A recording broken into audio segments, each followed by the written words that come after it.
பாமக நிறுவனர் மருத்துவர் ராமதாஸ் குறித்து விமர்சனம். தமிழக முதல்வர் ஸ்டாலினை கண்டித்து பூந்தமல்லியில் போராட்டத்தில் ஈடுபட்ட பாமகவினர் கைது. பாமக நிறுவனர் மருத்துவர் ராமதாஸ் அவர்களை விமர்சனம் செய்த தமிழக முதல்வர் ஸ்டாலினை கண்டித்து திருவள்ளூர் தெற்கு மாவட்ட பாட்டாளி மக்கள் கட்சி சார்பில் மாவட்ட செயலாளர் ஆலப்பாக்கம் து. சேகர் தலைமையில் பாட்டாளி மக்கள் கட்சியினர் ஒன்று திரண்டு பூந்தமல்லி அரசு மருத்துவமனை அருகே போராட்டத்தில் ஈடுபட்டனர். காவல்துறை அனுமதியின்றி போராட்டத்தில் ஈடுபட்ட பாட்டாளி மக்கள் கட்சியினரை காவல்துறையினர் வலுக்கட்டாயமாக இழுத்துச் சென்று கைது செய்து செந்நீர்குப்பம் பகுதியில் உள்ள தனியார் திருமண மண்டபத்தில் அடைத்தனர். பாமக போராட்டத்தினால் பூந்தமல்லி மவுண்ட் சாலையில் பெரும் பரபரப்பு ஏற்பட்டது. இதில் திருவள்ளூர் ஒருங்கிணைந்த மாவட்ட அமைப்பு தலைவர் ஏ.ஆர். டில்லிபாபு, திருவள்ளூர் தெற்கு மாவட்ட தலைவர் செம்பரம்பாக்கம் ரமேஷ், பூந்தமல்லி தெற்கு ஒன்றிய செயலாளர் கிருஷ்ணமூர்த்தி, மாவட்ட இளைஞரணி துணை செயலாளர் செந்நீர்குப்பம் பாபு, மாவட்ட அமைப்பு தலைவர் செல்வம், மாவட்ட மாணவர் அணி தலைவர் பூவை சதீஷ், பூந்தமல்லி நகர செயலாளர் சுரேஷ்குமார் மற்றும் மாநில, மாவட்ட, ஒன்றிய, நகர, பேரூர் வட்ட கிளை நிர்வாகிகள், தொண்டர்கள், உறுப்பினர்கள் என சுமார் 200க்கும் மேற்பட்டோர் கலந்து கொண்டு பாமக நிறுவனர் மருத்துவர் ராமதாஸ் அவர்களை விமர்சனம் செய்த தமிழக முதல்வர் மு.க. ஸ்டாலின் அவர்களை மன்னிப்பு கேட்க வேண்டும் என முழக்கங்கள் எழுப்பினர்.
நேரா முன்ன பாருங்க நம்மளே மாட்டாங்க யார் எழுதுறாங்க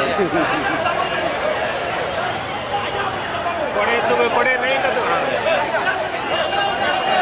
ஆமா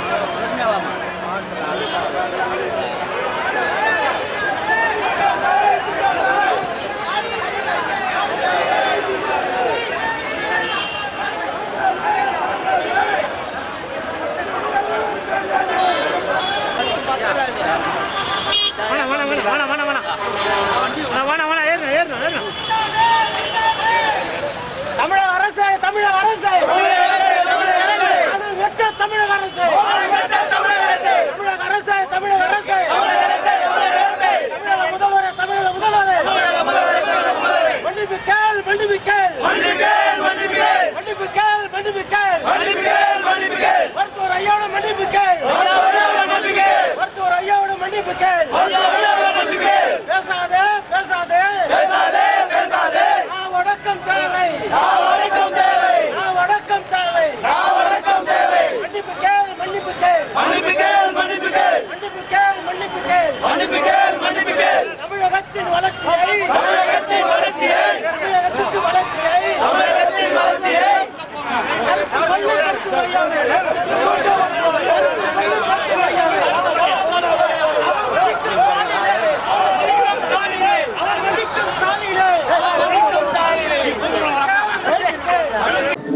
திருவள்ளூர் தெற்கு மாவட்டத்தில் உள்ளடங்கிய பூந்தமல்லி பகுதியில் இன்றைய தினம் பாட்டாளி மக்கள் கட்சியுடைய மாநில தலைவர் பசுமை போராளி அண்ணன் அன்புமணி ராமதாஸ் அவருடைய கட்டளை ஏற்று தமிழகத்திலே தமிழக வளர்ச்சிக்காக தினந்தோறும் அறிக்கைகளை தந்து கொண்டிருக்கும் சமூக நீதி காவலர் மருத்துவர் ஐயா அவர்களை பற்றி தமிழக முதலமைச்சர் ஸ்டாலின் அவர்கள் அவருக்கு வேலை இல்லை என்று ஒரு பேட்டியிலே சொல்லி இருக்கின்றார்.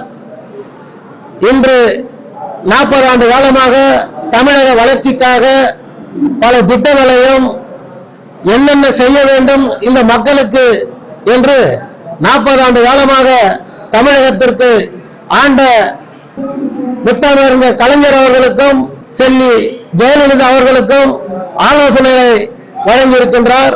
அதே போலதான் இன்றைய தினமும் எல்லளவும் தமிழக மக்களுக்கு எந்த குறையும் ஏற்படக்கூடாது என்று தினந்தோறும் அறிக்கைகளை தந்து கொண்டிருக்கின்ற பழம்பெரும் தலைவர் அவர்களை பார்த்து வேலையில்லை என்று சொல்லிக் கொண்டிருக்கின்றார்.